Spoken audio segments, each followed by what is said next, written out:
Kill Me Now.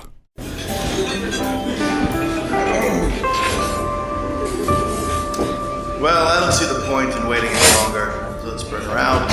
The star attraction, the one you came to see. Ladies and gentlemen, the one, the only, Miss Judy Gold. All right, now we can start. Great. Welcome to Kill Me Now. My co-host today is the incredible Leonard Marcus. Hi. Hi, Leonard. Thanks for having me. You're welcome. I'm very excited today. Seth is here because, Patrick, he just came in, Patrick. He said you guys had a moment, he said. We you yelled did? at him already? No, he got sensitive. I said, Patrick, we were kidding. He's like, I know, but I felt it like right here. Maybe I'm too sensitive. I'm like, well, you're in the right business. Anyway, I'm so excited about our guest today. Me too. I don't know what, I'm going to give you a good intro. Ready? You don't have to. I want to. Why? So, when I was still working as a stand-up, and people would say, "How do you want to be brought up?" I would say to them, "Just say that he's often been mistaken for having appeared on the Tonight Show." Do you know how a comedian introduces his fiancée to his parents for the first time? How? He goes up to her and says, "What do you want me to say about you?" I don't know if you know the voice. I mean, this guy, I don't even know what to say about you. It's just so much. You're an author. You're Yes. a comedian. You're a writer. Yeah. I mean, you wrote for The Late Show. You wrote for Letterman forever, even when it was The Late Show. Right.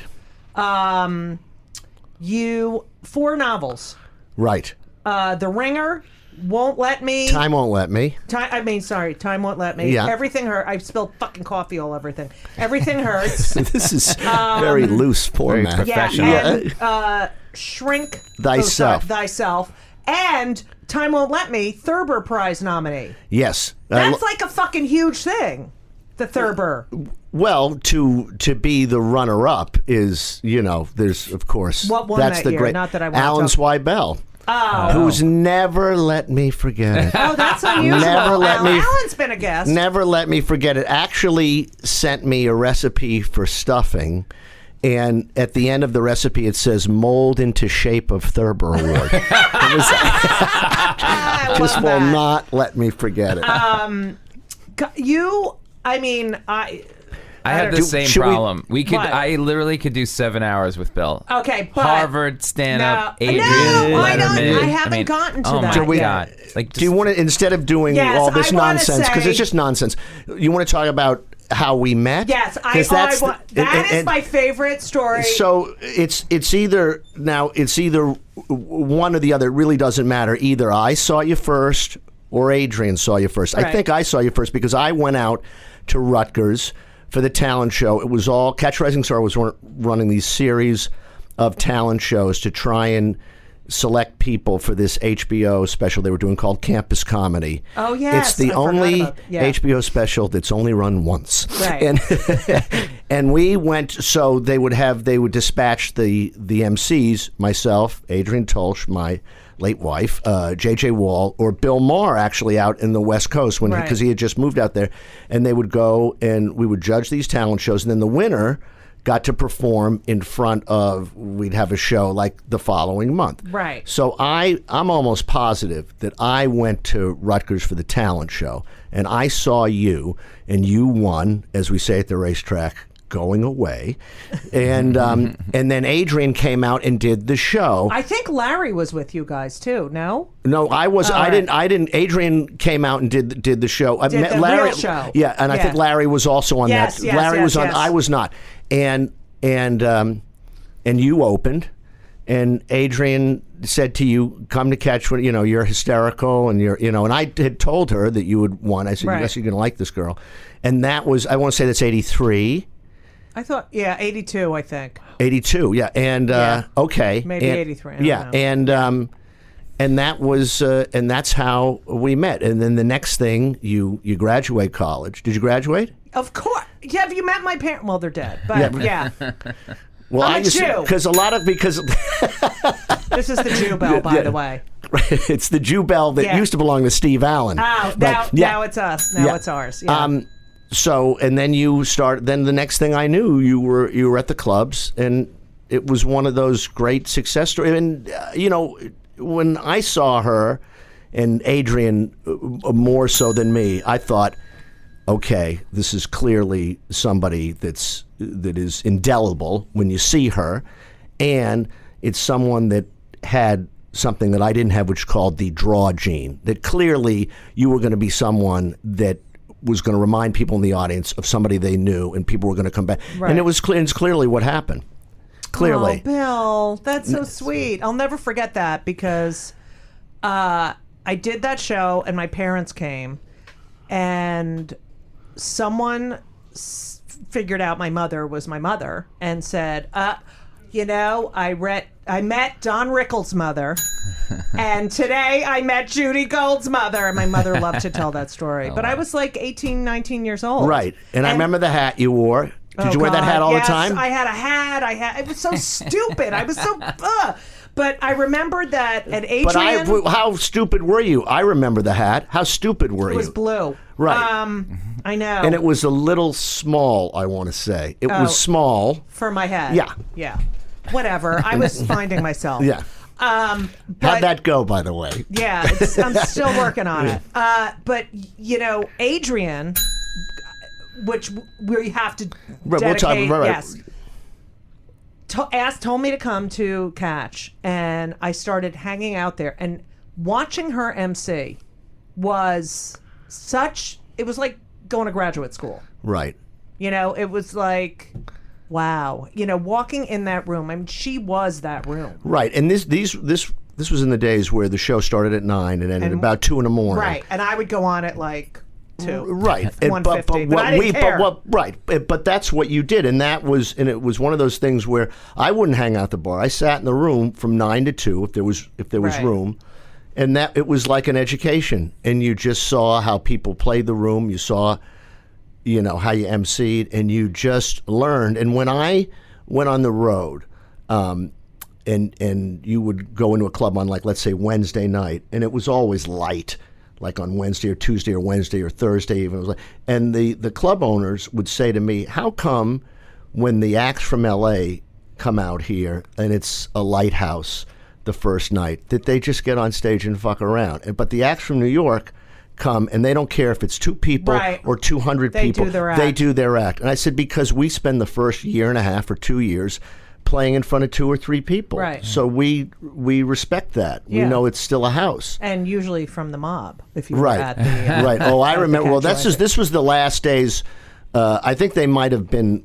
It might have completely gone legit by the time you got there. But when I started Catch, it was the last vestiges of the mob. As Adrian would say, the sprinkler system was painted on the ceiling rather than installed. Right. And it was the last days when they were making the transition. And I was going around, I was emceeing, I was going around the room one night.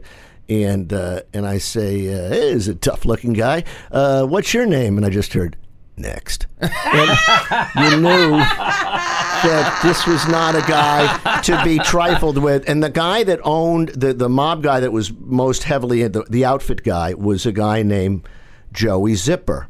Uh-huh. And Jewish? Joey. And might have been. And Larry Amaro said, oh, I blew his son, Joey Unzipper. Larry. It's Larry. I love Larry. Bill Scheft is fucking amazing. I have to say, you're amazing. And you've been in my life for so fucking long. But, all right, I have some questions about your upbringing. And can we just, and now let's just move quickly to the present. My cousin, 89-year-old, first-time filmmaker Joan Crone. Oh, yes, Joan Crone. Has her new, her film, her debut film at 89 is coming out, and it's a documentary on female comics and plastic surgery. It's called Take My Nose, Please. Yes. And Judy not only is in it, but I would say in terms of consistency, poignancy, and laugh to word ratio, way up there. Oh, absolutely! Thank you. I haven't even seen it. And gets the last big laugh in the film. I do? Yes, bitches. but forget that because we know you're we know you're going to be funny But I because loved her. I But loved here's the Joan. thing. Yeah. The serious stuff you say is so right on point, and the word I'm looking for is it's so economical. You get right to it. You get right to it, and it's not just about plastic surgery. It's just the notion of just being a woman in this society, and it was just really beautifully wrought. And the film is Adrian and I are the executive producers, and the film is in Adrian's memory. And it was so Joni is she's a career, a wonderful journalist, award-winning journalist, and her grandmother and my grandfather were brother and sister. So we didn't know we didn't know each other till 9 years ago. And I was on Letterman promoting my third novel, and she writes me, are you my cousin from Brockton? And actually, the email actually had that sort of and you're my cousin from Brockton. So I said to her, I might be, and I'm doing a thing she says, well, I'm coming to the 92nd Street Y to hear, I was promoting. Susie Essman was interviewing me. It's great. Is that every time I name drop? It's all Jews. Oh, it's all Jews. Jewish. Oh, that's Anything. that should really be established right up top. Well, the listeners, they come to my show with bells. Wow. Yep. Wow. And I'm sure that's not annoying at all or distracting. I'm sure that doesn't get in the way at all. All right. Wow. Sorry. So she comes, and I don't know how, and she's like fucking 80. Right. And, she comes up to me after, she says, I'm a writer too. It was and like. then you probably were like, oh my God. Yeah, let me send you something. And I said, well, you're going to send me something from 1973? Yeah, right. Meanwhile, she sends me a piece that was in Allure magazine like 2 weeks before. She's a real journalist. She got a jailhouse interview with Scott Thorson the week after the Liberace movie on HBO. And a jailhouse interview. I say, Joni, how'd you get a jailhouse interview with Scott Thorson? She said, I put $1,000 in his canteen account. I mean, she is old school. Oh, that's great. So now decides she wants to make a movie. And Adrian loved her. So we're over there visiting her. She lives 7 blocks from me. We didn't know it. Right. So we go over there and she says, I want to make a movie. And I want to make a movie about plastic surgery, but the stuff it's just too dry. But I noticed that the only people who talk openly about plastic surgery, either theirs or other people, are female stand-ups. And I said, well, there's your movie.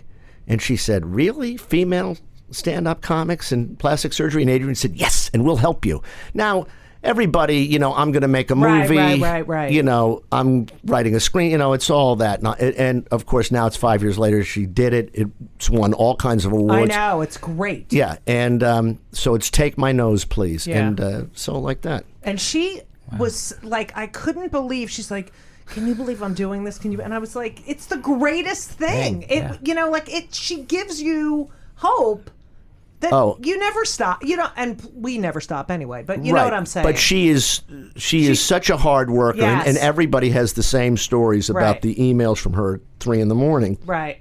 Because she's up and she's ready to go, and but she really did a masterful job in this, and you're just a giant, thank you, giant part of it, and it was great to see, and it was, of course, her thing was, I am not going to make a 7-couch documentary. Right. I'm not going to have 7 people on 7 couches. Right.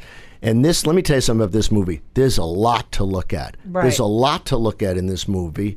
And, it's film. It's a visual medium. So I've heard. Right. And it's just a masterful job. And, of course, now she says to me, we're on the road going to festivals.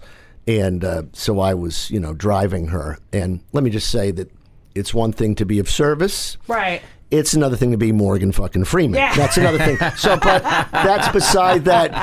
When you're in the, when you got the 2-hour layover in Minneapolis, and she's in the wheelchair, and then you hear those 2 words you don't want to hear. Right. I'm bored. So now I'm wheeling her through the mall in the airport. What could there possibly be? I mean, what could you possibly need from the mall and the airport? And you need a pretzel? I mean, really? Yeah. So we were out in the road, and she said, "I just want to, make my money back on this movie, so I can make my next movie." And I said, "Well, what's your next movie?" She says, you know, she says, the history of Botox. And I said, hey, you know, Joni, that's dynamite. But the next movie is I'm going to buy a fucking camera and put it on you for 2 hours, and you're just going to talk. That's a great idea. Right, yeah. So that's wow. But so now we're all She caught told up. me I'm going to get plastic surgery. She's like, She's guaranteed it. yeah, Are you? yeah. She's no. Well, you never know. Well, you know, I'm one of those people I don't know. I don't want fucking needles in my face, and I don't want to be cut open. You know, I just don't want you're it. funny that way. Hey, now. That you don't want to be cut mean- up. I mean, my feeling is, especially if you're a comic, or maybe, you know, it's anybody's Right. choice. But I used to say to Adrian, you know, if you do it, you know, they're going to take away some of Right. you, so Right. you won't be you Right. anymore. And I think that that's probably an antiquated notion Right. for anybody, including myself, that's ever had braces or Right. I got two No, artificial. but that's a different thing. That's a different thing. It This is. You know, you don't think so? Well, I mean, I've sort of been swayed that it isn't a different thing because it is a cosmetic. Right, but straightening your teeth is also a medical thing. Right, good, You know? good health. Yeah, Right. yeah. And the hip replacements. I Yeah. have a fake knee.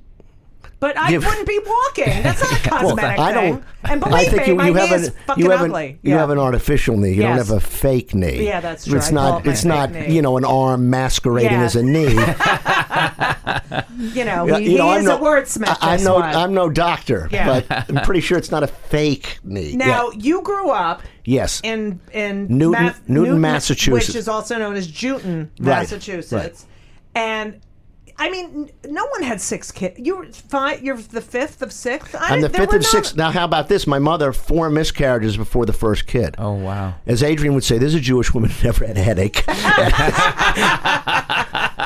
My mother, and this is all you need to know. Right. So 4 miscarriages and 6 kids. And my sister Sally, years ago, she taped her telling all her stories from growing up. And my mother is just a tremendous storyteller and very funny and all these stories. And now she's up to, it's the fall of 1948, and she said, and your father and I went to Europe, and the first night I was deathly ill, and we went to the doctor the next day, and I found out that I was pregnant with my first child. Wow. Okay, Sally, turn off the tape now. Her life ended. That was it? Yeah, That's it? and then you hear this really scratchy, the Right. tape coming on again, and Mom, could you name your 6 children? All right. I mean, it barely got through the 6. Remembered the 6 names. Wow. Yeah. And then That's my amazing. father came in and sneezed, and that was the end of it. It was. But wait, why did she have so many kids? I think that she was from a large family. She was Right. from 6 kids. I think that's not Jewy. No, it's not. Not at all. It's more Irish. But I think she thought we were the sort of the Jewish Kennedys, Right. And that we were going to be all about, growing up in Massachusetts, we were all about service. And Right. she worked on Jack Kennedy's first congressional campaign. No way. And I said to her, "What did you do? What do you remember about Jack Right. Kennedy?" He had the filthiest apartment because she used to have to go in and clean up after the girl left, Right. to get it cleaned up before Right. Jackie got back. Right. That was her job No on the way. campaign. Wow. No Yeah. fucking Yeah, way. yeah. Is that going to be released this week? In Yeah, the, Oh yeah, this is perfect timing. But Wow. and she thought that they were all handsome and dumbbells. Really? Even Jack? Yeah, Jack was. Wow. She thought Teddy was the smartest of Right. all the boys. Well, of course he drove away. Right. Well, there you go. No, really, he Yeah. did have some dry cleaning to pick Yeah. up. Really, let's be fair. So you went to private school, Yeah, or did you live we all there? went to. No, we all went to. Deerfield. No, I went to Deerfield. I went to private school all the way through. I went to Deerfield, which was a 4-year. Did you live there? Yes. Yes. Wow, that's not Jewy Yeah. either. I lived my last year, my 8th grade. I boarded too. We moved. My brother, there were Deerfield. There were very few of us. My Right. freshman year, I was thrown into a cesspool for the unpardonable crime of being Jewish. No way. Yeah. Yeah. What a fucking asshole. Oh wait. Yeah. And were you bar mitzvahed? Yes, I was. Yes, I was, and I can still read. And Yeah, me too. Yeah. I don't know what the fuck I'm saying. Yeah, but I like it. Right, it's sort of it's kind of a cute skill that has no use. Right. But it's like, I can do this. I can read this. Wait, Leonard, can you read I Hebrew? can read it. Yeah. Wow. I can follow along. But what is with all the singing now? They Oh, don't yeah, it's all stop. music. Is that It's all Madonna? That's Madonna. I blame Madonna because all of a sudden she with the Kabbalah and all of a sudden they can't stop singing, and it's like the bit you used to do about the girl that sings the song from Pippin. Oh yeah, yeah, but it's everything has its season. But everything song, they're all like that. It's I like, know. really? It's all. When did I know, Sondheim? Well, Yeah. I guess. So, were you close with your siblings or no? Yes. And are they all really smart? Yeah, I would say the vast majority. Right. Are very. I would say sounds like 5 out of 6. Ring it. Yeah, my family very smart. I have a lot of teachers in my family. My oldest brother's a literature professor in North Carolina. One of my sisters was a 4th grade teacher for 35 years. Wow. One of my sisters is a doctor. What kind? Became a shrink. Wow. And shrink can't help herself shrink. That kind of shrink. Oh, yeah. And medical school in Israel. Fuck you. Doctor at 37, became a doctor at 30. And, wow. And my younger brother teaches police. He's like the Stanley Kaplan of cops. He teaches, every cop in Massachusetts knows him, and he teaches cops how to take placement exams and how to kill black people. Well, no, he's definitely against that. Right. That's years ago, during 2000, when Al Gore, didn't lose, and they had the first debate, and Al Gore talked about the Springfield Police Department, about the profiling, that they had made huge strides in going against that type of tactic. My brother had advised the Springfield Police Department about that. It was instrumental. He should do that for the rest of the fucking Chicago or something. Well, it's if you could get more than 50% of the country to sort of give a shit about it. Right. Maybe it's wrong. Maybe Richie Marsh. He remember had Richie? a candy bar. Yeah. Right. Remember Richie Marsh used to do a bit about history is all wrong. The blacks should have built the pyramids, and the Jews should have picked cotton because blacks they're always in such good shape, and Jews are so good with fabric. That's a great joke. Funny. Richie Morris was big time. You know what? I see him. What? I see him walking at the mikveh mobile. He is in my neighborhood, and he just. The minute he became Orthy, oh my God! He doesn't talk to me. He doesn't look at me. But he walks down. Do you know who he is? I don't know who he is. Richie Morris was a brilliant comic. He was one of the original writers on Late Night. Right. Oh. And he had a million great bits, and he did for a very short time just to annoy people. But it was funny. He did a 2-man with Gilbert. Called Light and Easy, or sometimes Coffee and Cake. They were also known as. Right. And he was big time funny. And I'll just do one of his lines for you. He said, do you know that both Lou Gehrig and Babe Ruth both died of an incurable disease? In the 1920s, I don't think the Yankee locker room was as clean as it could have been. That's hilarious. Yeah, man. He walks around. He's got this walk, and he's just When a did it professional happen? Jew. I don't know. I want to say at least 25 years ago. 25 years ago. I've never heard of him. Yeah, he was at the strip. He was at the comic strip. He was a strip. He was at Catch. He was really, really, really funny. What do you think snapped that he became Orthy Ortherman?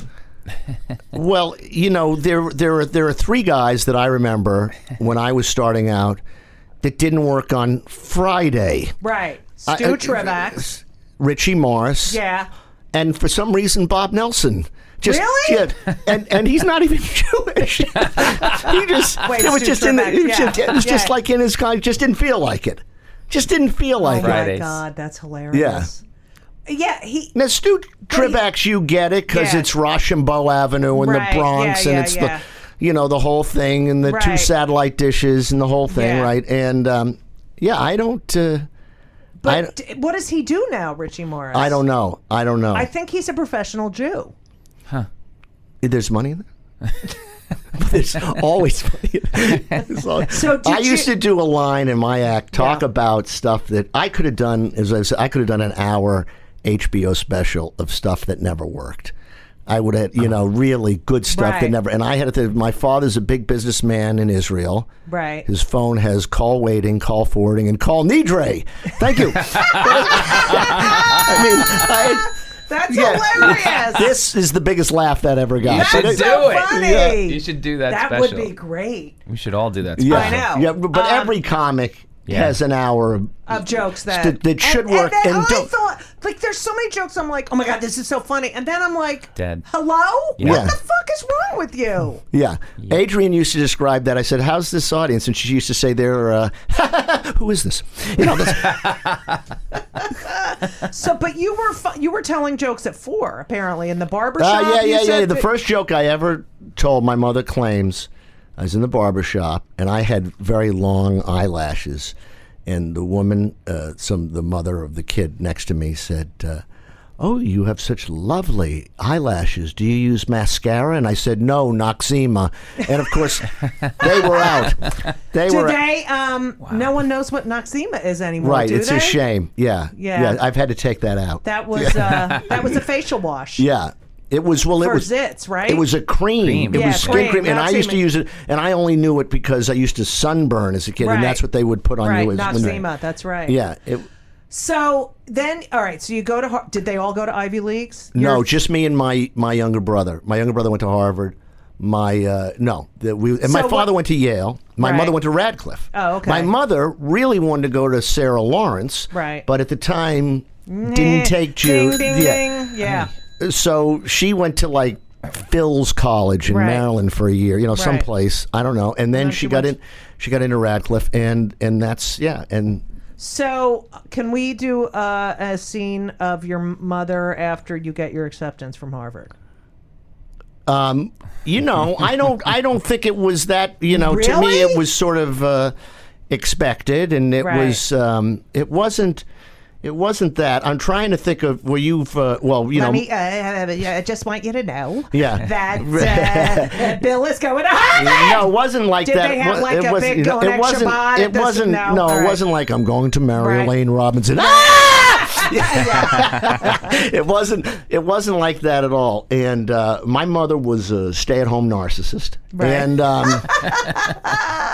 Got nice work if you can get it. Yeah. But my mother is.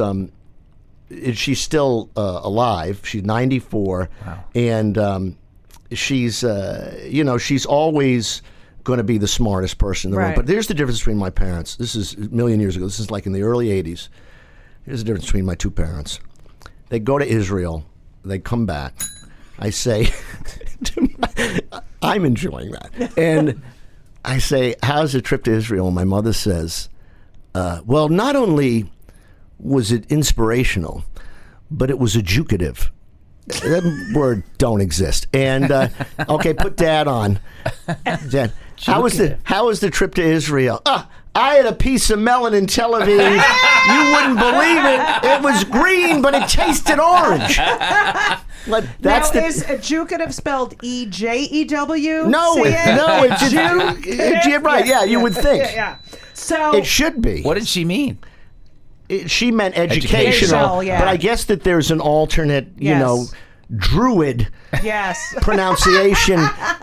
So after knowing that, you decided to study Latin. Yeah, studied so you Latin. go- No, I studied that. I decided that way before. My mother used to call it going to the gynecologist. By the Right. way, the No way. Yeah, the gynecologist. Well, she was an alcoholic, but Was she? oh yeah.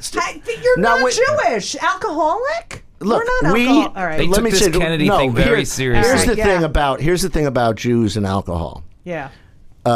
We do drink, I speak for myself. Right, I we're just do. not crazy about paying for it. Right. You know, Yeah. that's the Right. thing. But I studied Latin. Yes, I majored in Latin because I thought the church was going to come back, and it did. And Greek, and too. Greek, yeah. And Do you speak Greek? no, I majored. It was ancient Greek that I Right. studied, not the modern Greek. Right. Oh And my God! Just think of your parents with how much money they're spending on Yeah. Harvard, and that's what was that a thing? well, it was they. What are They you gonna weren't. do with that? Well, it was. But back then, nothing you learned in college was Right. going to be any kind of practical. Right. But it's the best education for a writer, I Oh, believe, yeah, to study absolutely. Latin and Greek. And I loved, it was the only thing I was interested in. And what do you do with it? You either become a Latin teacher or a pharmacist, and that's the thing. And so I was on that track. And then my freshman year, I took a graduate course in I can't remember who it was. Oh, in Tacitus, I got a D, and then I said, I think I'm going to be a sports writer. And so I ended up majoring Right. in. I still majored. I had the major, Right. And then I was working on the paper, and I was going to be a sports writer, and I was for a while. And you were when in a I ca- band, too, right? No, I was in a band. No, my brother was in the band. That's who I wrote the book on. Now I have Right. a band that I started when I was The 15. Truants? Yeah. Now, when I was a sports writer, I was Yeah. still a sports writer when I came to New York. Right. I was freelance. I was working for Sport Magazine, and my specialty was hockey. So I meet Larry Ambrose, Who and is was still playing hockey, Yeah, and gay hockey player. and could have made a living at it if he had a detached retina his senior year, and he really could have. I mean, he could have made a living at it. really? Really? Yeah, that's how good he was. 'Cause Larry Ambrose was a hockey player? I was a Larry goalie. Ambrose, I s- remember. I saw him play once, and I said to him, "You could have made a living at it." He said, "Yeah." He said, "I got injured my senior year," and he was wonderful. So of course, Yeah, Larry. he was, and he still played. Now like back, he- yeah, right, and back then, Larry hadn't quite come out, Mm-hmm. and it was very important that I didn't know, Right. even though I did. Right. How could you not? And there's know? a Yeah. story. There's a great story about him and Abby Stein, the late Abby Stein, Yeah. going to Show World. And I don't know if you've been to Show World, but apparently what I've heard is that there's a room where there's live sex acts, heterosexual sex, and then Right. there's a door you can go through if your taste goes to Right. the man on man, woman on Right, woman. right. And so Abby and Larry go there because it's during the day. What do they Right. get? They're comics, right? Right. And they go there, and Larry goes through the gay door, Mm-hmm. then comes back out and says to Abby, "Psst, don't tell Bill Scheft you saw me go through this door." So now Larry and I'm doing a piece for, I think, Hockey Illustrated, another Right. magazine, doesn't exist anymore, on Billy Smith of Islander goalie. Right. And I say to Larry, "Listen, do you want to go to the Islander game with me? Because I don't have to cover the game. I just got to interview Billy after the game, and we'll sit in the press box and we'll have a lot of laughs." Right. He says, "Fine." So he lived right near there. So we go, and he says to me, "What do we do?" The game ends, and he says, "What do we do now?" I said, "Well, we go down the locker room, and I interview Billy Smith." Right. So I go down, and Larry is behind me. And I go and I interview Billy Smith. It takes like 5-10 minutes. I just ask him about the game. And then I turn around, no Larry. I go into the other locker room, no Larry. I go in the equipment room, no Larry. I go in the trainer's room, no Larry. I go into the shower, Larry. What? He's standing at the end of the shower with the Jack Benny. Oh my God! I go, "Larry, what are you doing?" "Nothing." It's like the producers, "Well, if it's nothing, let me see it." Right.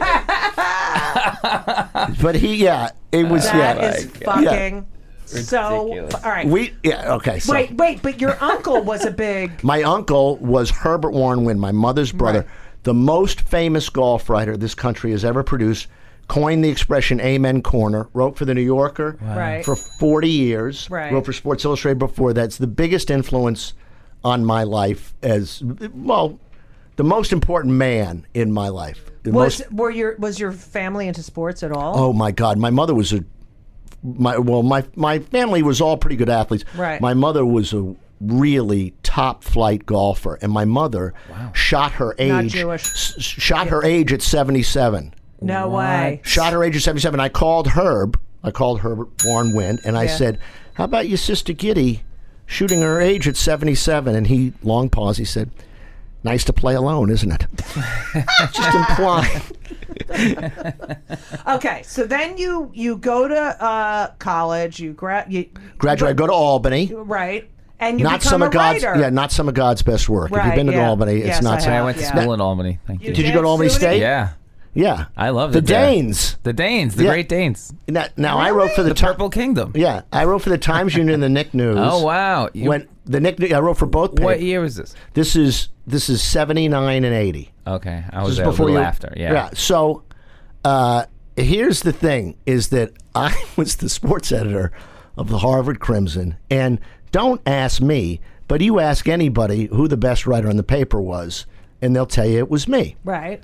And who am I to disagree with them? Right. Exactly. Alan Zweibel. So, was the best writer. so Yeah. everybody. Yeah. So now it comes time to get a gig, and all my friends, they go off to the New York Times, the Washington Post, the Time, Newsweek, the LA, all the big papers, and I wind up at the Albany Times Union. I sent 100 clips out, got 100 rejections. The only reason I got hired at Albany, they had rejected me, and then one of their sports writers, he what happened? Oh, he got drunk, fell asleep, and set his house on fire with him in it. So there was dead? there was an opening. Dead. Dead. Really? Zed. Remember Stacy Moskowitz's Yeah. mother? I want him Zed. Zed. And so there's an opening. Now, Right. meanwhile, and I didn't understand what happened. Well, what happened was everybody else at the Crimson called up the Times or Right. the Post or Newsweek, and they said, yeah, I'm so-and-so. Anybody from Harvard there? And then, okay, you start. When can you start? Right. And I never thought to do. I didn't have that thing in Right. me. I did not have and I still don't to this day Right. have the promotional gene Right. in me. Right.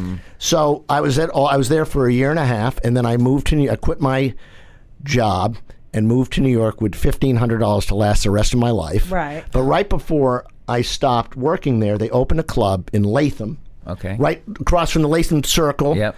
Across from Sneaky Pete's, the disco. Okay. Sneaky Pete's was a disco in was Latham, there, and then what yeah. happened is it burned to the ground. And what happened was... Was a writer in it? No, some Goomba... Okay. Wow. Quick. I should have thought of that. Yeah, sorry. So what happened is some Ginzo put a rag in a bottle of Paco Rabanne, lit it, and tossed it, and that's how... that's a great idea. So now... Yeah. There's an opening. Yeah. No, but so I used to work at a place across the street, and they used to pay me in food. So I thought, I Right. can do this for a living. And I moved to New York, and I couldn't make enough money as a freelance sports writer. And I started auditioning at Catch. And the first But time, you knew you were funny. oh I yeah, mean, yeah. oh yeah. But I didn't. But there's living room bowls. Right. Right. I mean, I wanted to get up. I mean, I won my undergraduate talent show at Right. Harvard doing stand up. But it's. Right. But there's funniest guy in the office. Right. There's that. Yes, and then yes. there's can you make a living at Right. it? Can you do this? And so I auditioned at Catch. I go on, and back then you could audition every month. Right. And I did well, and I got off, and the woman who was emceeing said, "You're very funny. Instead of coming back in a month, come back in 2 weeks." Right. It was Adrian. Right. And, I felt, I really pretty much fell in love with her instantly. And then I had to audition another 5 times. No way. And then I fell, it took me, she didn't pass me till like the 6th time. And how many times did that come up in your relationship? Well, she would always say it was 2, and I Yeah, would say it right. was 5. I said, I Right. was there. It was 5. Right. And, but I finally passed audition, and then I became, because I used to sit in the room and I knew everything that was going on. I mean, I became an MC really early, not because I was so funny, because I was a good administrator. And they ran the show at Catch. They put people on.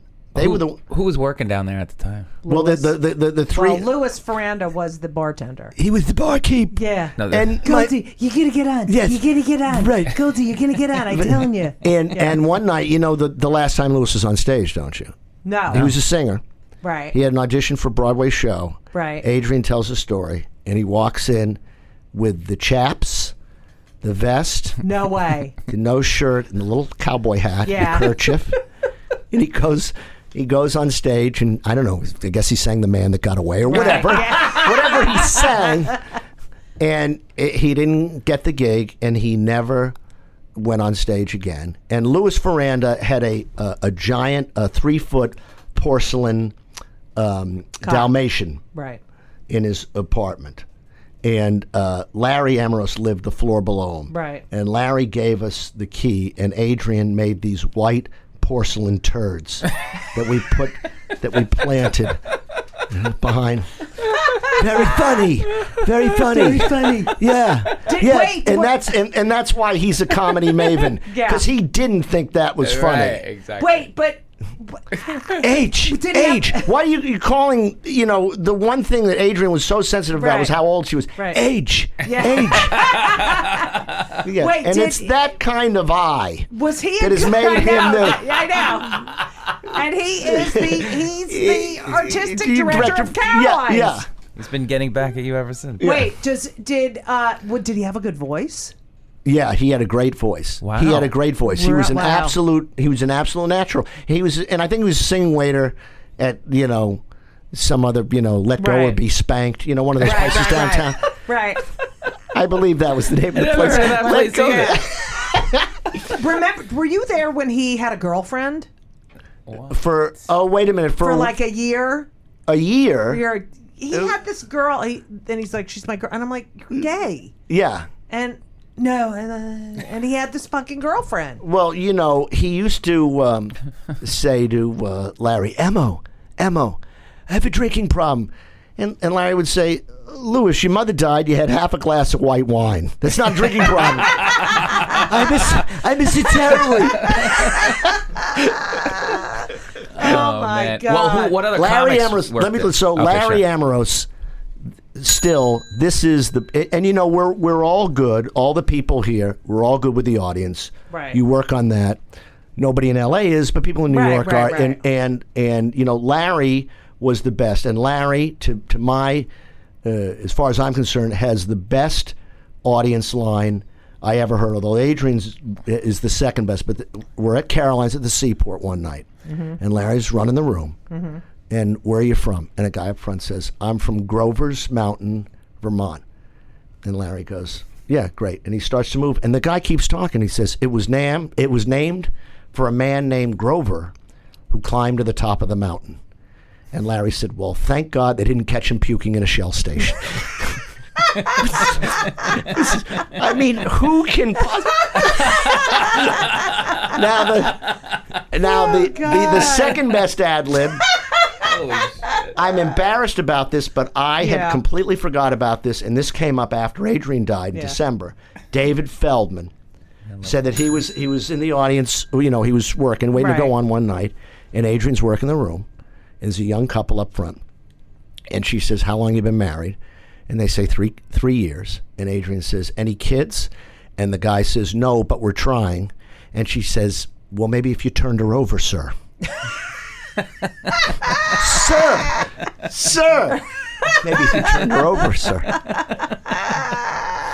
Oh God, I loved that room. That room was a great room. I remember, remember those two high chairs there was these two chairs where the MC would sit right before they had to go on, and it was right by the sound system. You're being kind. Yeah. And you'd sit there all night. I would sit there just watching, and it was. Where was it? 71st? It was on First between 77 and 78. And why did it go under? Because cocaine. It went mostly. Wasn't it Richard Fields owned it? He mismanaged it. They went public. They expanded too quickly. He had an absolute gold mine. Right. And they just went elsewhere with it. I don't think it was because that was before. Right. That was before, and they went under, and then the Improv went under, and I'll never forget the last night at the Improv, and we were all over next door at the Westway, right, and we were there till like like about 3 a.m. And then everybody gets up to leave, and John Manfillotti says, "Okay, so we're going to meet 6 weeks from now at Catch when Catch closes," because this is what was happening. And the fact that the Strip is still there, open And it just shows you that they've adjusted, and Right. because these places were absolutely printing their own money. We were getting paid $6. Right. Did you ever work at Catch? No, it was closed by the time. Wow. I never even saw it. It was long gone. Yeah. Well, And it was packed. it was the center of the universe, Yes. and it was one of those It places. was the energy in that place. It was. I'm telling you, you walked in that room and it was like, this is where you become a and star. and I emceed shows on the weekend where there were 5 acts, okay, Yeah. on the show, and Right. the acts would be Reiser, Jerry, Marr, Robin, Rodney. I mean, that was Yeah. that was the Larry David, I used to watch him go. Well, on. Larry was later. Yeah, Larry he was would later. Throw the mic on the ground. Right, right. He'd get so well, that was pissed the off. first time. The first time I ever Right. saw Larry. So the first time I ever saw Larry was December of 19. forgot all that. Sorry. December of 1981. And what I didn't know is that during the holidays, a lot of the I acts. thought you were going to say during the Holocaust. Yeah, go ahead. I could have. I didn't get my sides. Yeah, all right, And sorry. so a lot of the comics from LA would come back to New York to see their family. So Larry comes back. This is when he was still working on Fridays, and all of a sudden, Larry David's he's gonna go on. Larry David, and I see him pacing back and forth in the bar, and Ron Zimmerman says to him, "Why are you pacing?" And Larry looked at him and said, "Do you know Woody Allen used to throw up before he went on everything?" And I was like, okay, I got to see this guy. So now I go in. Right. I got to see this. So he goes in, and it's packed. And it's 10 o'clock, which was absolute Right. prime time. Yes. And, from Friday's Larry David, that place goes nuts, and he goes on stage. And he does his first line, Right. which was, "You know what they say about attractive people? We're not well liked." That was his opening line. Kills. Then he does about 3 lines Right. that kill, and then he does a line that doesn't do very well. And you hear, is it hot in here?" And then he does 2 lines go well, a line doesn't do that well. It's very, very hot in here. Oh my god. Then he does 1 line that works, 1 line that doesn't. Right. You pay these prices, and then the air conditioner is faulty. And then he does 2 lines in a row Right. that don't work. And really, it's really, really hot in here. And a guy in the audience actually says, "Hey, what's your problem?" "What's my problem? I'll tell you what my problem is. My problem is you fucks come in here and there." And he just stormed off the stage. And of course, as anybody can tell you from back then, that was repeated over and over. And he, the whole thing. Sometimes, The two, arguably, the 2 most brilliant comics back then, Larry David and Gilbert Gottfried. And you were worried with Larry and Gilbert, you were Right. worried, are they ever going to get work? right. Because there were just 2 out there. Right. Gilbert, it was a combination. Is he ever going to get work? Is he ever going to Right. get laid? Right. That was the boy, were And we then wrong. look- Boy, were I we know. wrong. I mean, and she's gorgeous. She's gorgeous. She's not from this earth. I know. And Dara. nobody laughs harder I know. at the more inappropriate, the harder I she know. laughs. She's great, and he She didn't did tell anyone. she did our podcast the other day, and in Right. the middle, and I said to her, "Are there any times at home where you have to say, look, I know you're Gilbert Gottfried, Right. but not now." Right. And she said, "Are you kidding me?" She said, "He called me a big dyke the other day." So I come back with, but in deference to Gilbert, big dyke, Yeah. some acclaim, not just a dyke. That's so funny. But so Larry, he was, there were just a lot of He things. would sometimes get up there, look at the audience, and then go, no. I don't think so. Well, the And story, then leave. the thing, I heard that. I can't told believe him when I saw him when he was doing his show on Broadway, I came backstage and I said, you reminded me, because he's got to do the same show 8 times a week. Right. Fish in the Dark. Right. Which is completely antithetical to everything he about does, him. yeah. So I come back and I say, seeing you tonight reminded me of, this is about 1990. And I go on stage at the Improv, and it's packed, and after it's really not happening. And you know it after about 5 minutes. It's not happening. So it's not happening. You got to do your time. So click, so now I'm doing my time and, and the words are coming out and, I finish and, golf clap and I get off stage and he is standing at the door. Yeah. And I walk by him and he says to me, you have an autopilot I would kill for. That's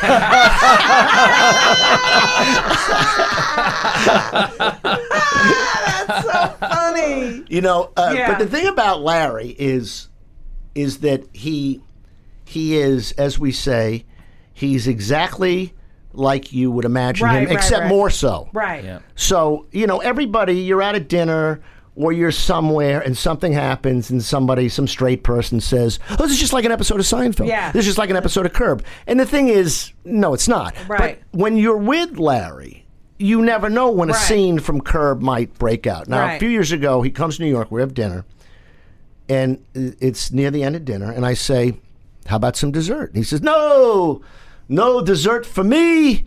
Ted Danson and I have a bet. No dessert for a year. So you figure, it's Larry David. Right. It's Ted Danson. Right. The bet is no dessert for a year. Right. It must be like 50. They're both billionaires. It must be like 50 grand or 100 grand. I bet you the bet's like $1 million. Right. So I say to him, how much is the bet? $200. I said, have a piece of fucking cake. $200. $200. So you're at first of all, when did you tell Adrian? Like, there's so much I want to know. So you meet Adrian. Oh my God, I was so crazy about her. But she was in this powerful position. Correct. And it was really so. There's nothing I can do about it. And Adrian was very affectionate with everybody. Adrian was very kissy Hollywood. But she was also a maternal figure. Right, so she was like that. But she was like that with everybody, but she was not like that with me. So I would bring her little gifts, a gift that Jewish men would bring. I'd bring her like a muffin or because I know she, or like some lox. Right. And one time I brought her, I had a very good butcher that lived, and I brought her like a steak, and she went, Scheft, meat for the Jew woman. That's very nice. Yeah. Very thoughtful. And but I never, and she said, why how long had you known her at this point? A few months. Yeah. And she said, why do you bring me gifts? And I said, she said, do you bring me gifts because you want to get on stage? I said, no, I bring you gifts because I know you know how to receive them. And that was, that was it. And so she, like I said, she was very affectionate with everybody else. So then now it's about a year, and she starts kind of rubbing up against me during the show, which really was not on the rundown. Right. And so she's doing it, and then finally I said to her, because I'm a writer, let's stop this suggestive sparring. And so she said, okay, let's have breakfast after the show. And usually we'd go out a bunch of us. Right, to the Green Kitchen. To the Green Kitchen. So it's just her and me. And she had been away. She'd been in Houston for a couple of weeks. And she said, I almost called you a few times. And I said, why? And she said, well, I have a crush on you. And I said, well, catch up. Because, you're like about 2 years behind. Right. So we started to go out. And she said, we can't tell anybody. And I said, why? And she said, because I'm powerful and you're not, and it's going to look really bad for both of us. So I go, okay. So that goes on for a while. How long? About 2 months. Mm-hmm. And then I decide, I don't like this. Right. And so I say something to her about it. I said, I don't like it. It seems like I'm a secret. And she says, okay, we'll tell people. So we started to tell people. So, of course, soon after that, because people knew, I said something very, very stupid. And I don't want to say that it got back to her because I told her. Right. Because I thought what I said was funny. Right. We were at the kitchen last night and somebody said this and I said, the funniest thing. All right, let me call you back. And then she calls me back and she says, you're too young for me. bang, hangs up, and that's it. So we broke up. What? It was bad. It was out Do you of remember what you yeah, said? and I will never tell anybody. It was really stupid. It was really, really stupid. It was just an off I mean, the if you cuff well, look at remark? you. I mean, this is good that we're on the radio, but you look at me now. I mean, I'm not thrilled about it, Right, even remembering it right. now. So but we got to see each other all the time. I was devastated. Right. And luckily, she started working on the road more, and but it got tougher and tougher. So we didn't see each other for about 6 months, and then But you saw each other at the right. club. We didn't start, and then around November, we started to see each other again, and it looked like okay, we're going to get back together, and then there was another. Then she got back at me. Right. For what I had done to her. And so that was it. And my New Year's resolution for 1983 was, that's it. I'm not going to pursue Right. this anymore. It's too painful. And my birthday is in February. So now it's my birthday. I have a car. And it's me, Larry, Schmock Valley, Eric Zoid, my best friend who passed away, Right. and Oh, Danny my God. Vitale. Oh, no way. How about this table? And we're all going to go out. We're going to go to Chinatown, then we're going to go drinking. And, you know, Adrian, ideal table for Adrian, 6 guys and her, always. So she is emceeing, and she's sort of looking longingly, you know. She's missing out on this Right, ride. right. And she comes up to me right before we leave, and she said, you know, happy birthday. And I said, thanks a lot. And so we go out, we have a lot of laughs, we get drunk. Right. The next day, she calls me. And she said, "Did you have a good time last night?" I said, "Yeah." And she said, "Do you promise that you'll never say anything that fucking stupid again?" And I said, "Yeah." And she said, "Okay, I want to see you." And that was, and February 20th, we got back together. We moved in exactly a year later. Wow. And that was the thing. Now, did she ever bring that thing up again? I would very, very rarely. Wow. Because I would tell people that we broke up for 9 months, and they would say, "Why did you break up for 9 months?" And she would say, "Tell him," and that was it. That was the extent of it. Right. I wouldn't tell him. I said somebody might have said something stupid. Now, your relationship in the comedy world is known as the relationship to have. Like, Right. seriously, the role model, the love. I can't. You two. I can't. There's no words to describe. I mean, I wasn't allowed. Well, we were. major, Well, but It's a love story. but it we really were. is a love story, and respect, and respect of one. You know, that's the thing that you know, you cared about each other. You cared about each other's as much as you cared about yourself. You know what I Right. mean? Well, we cared about the other more than we cared about ourselves. Right. And the thing was, and here's the deal. All of a sudden, I'm an expert on relationships because my marriage ended in death. Apparently, Right. that makes me an expert Yes, on relationships. And the biggest factor was we didn't have kids. Right. So we could completely and utterly be for each other. Right. So that was the advantage. The other thing was that we always felt like we had found each other, we had picked each other, and we had overcome the mistakes that we made over and over again with other Right. people. And that was the thing. And yeah, that was the thing. And I remember we did this circuit because Adrian was a bit older than me, and Adrian was 18 years older than me.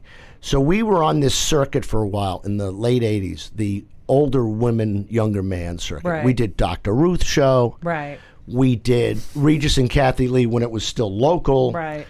So, and we did a bunch of shows, and we were featured in a lot of pieces in the newspaper and magazine. And so I do the Regis show, and now there's a pre-interview, and it's older women and younger men. Right. And there's 3 of us. And there's a guy, an actor, real greaseball, and he's going out with some rich chick, Right. rich divorcee. There's him. There's another guy who's a kid, who's going out with a PA on the Regis show, Right. who's 6 months older than him. Oh wow, Yeah, that's right. a bit. And then there's me, Right. And we have the pre-interview with Right.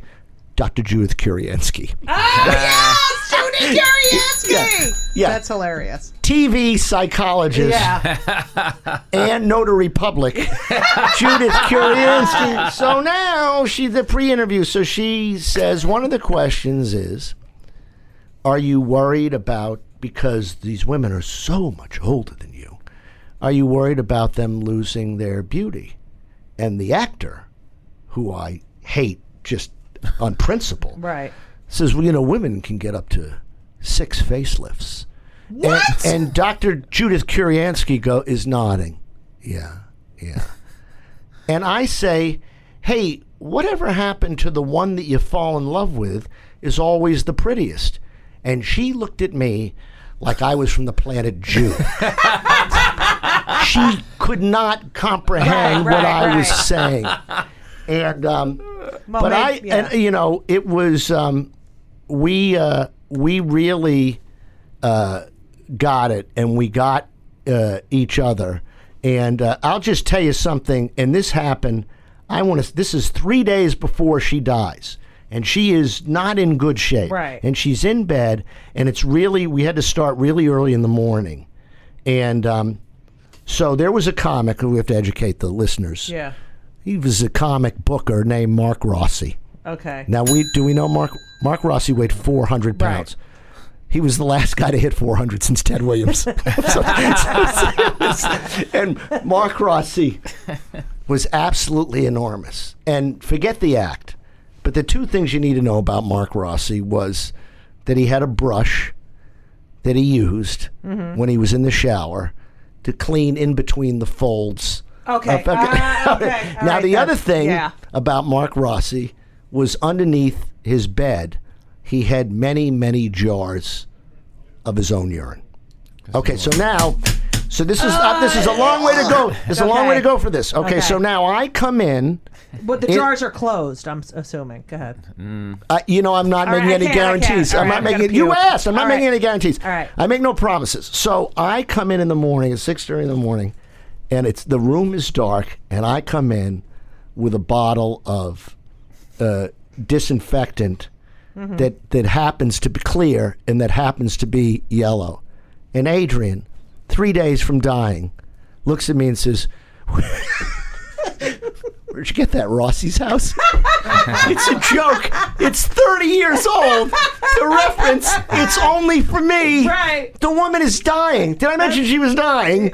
And yeah. It's hilarious. Isn't that unbelievable? Wow. And then another time, there were, I think we had the hospice nurse in, and I sneezed. And Adrian looked at me and did Felix Unger's line from Must Be a Flamingo in Here. It's like, really? We're going to do this? Yeah. On the way out? That was her. And I'll just tell you, and so now that she died on a Wednesday morning. So Tuesday, early in the morning, we kind of knew. And she was very stringent about visitors. So it's Tuesday, and I hear that it's closed. So I said, fuck it. So I start calling people. And from 9 in the morning till 9 that night, we had about 40 people come to the apartment. Among them, Dave Letterman, my boss for 24 years. And you don't have, by nature, every relationship with Dave Letterman is complicated. So mine was complicated, hers was complicated. Because it's so great on one side, and then there's the being the big star. Right. So Dave comes in, and he and his wife go into the bedroom at like about 11, 20 minutes. The four of us telling jokes, story. Now, Adrian got a little tired, so she would look at me and she would say, man's lost in the desert. And I would say, okay, I know this joke. And that was, and so it's 20 minutes and jokes and laughs, and then he gets up to leave, and he leaves. And I lean over to her and I said to her, I knew you would love that he had to come to you. And then she looks at me, comic to the end, and she says to me, how'd I do? Did I do okay? Is that unbelievable? That is. Right. Wow. And then the next morning, and this is about 18 hours before she passed. Wow. So, it was like, she was always a comic and always, was helping other comics, always, whatever she did for you was repeated many times. yeah, She yeah. saw the things in other people that she didn't have in herself. And, you know, she did not want people to waste things like Right. she had. You know, she would always say to me, she said, I never did the work. She said, I never, you know, she said, I did it at the end when Right. she figured it out. She said, but I never did the work. And you got to do the work. Yeah. And it's You got to a do the, lot. yeah. Don't forget to tune in next week to Just Kill Me Now. Let's just kill me. Oh. Don't forget to turn for part 2 on Just Kill Me. No, it's not. It's Just Kill Me. No. Judy Gold's Just Kill Me. Just. Just Kill Me Now.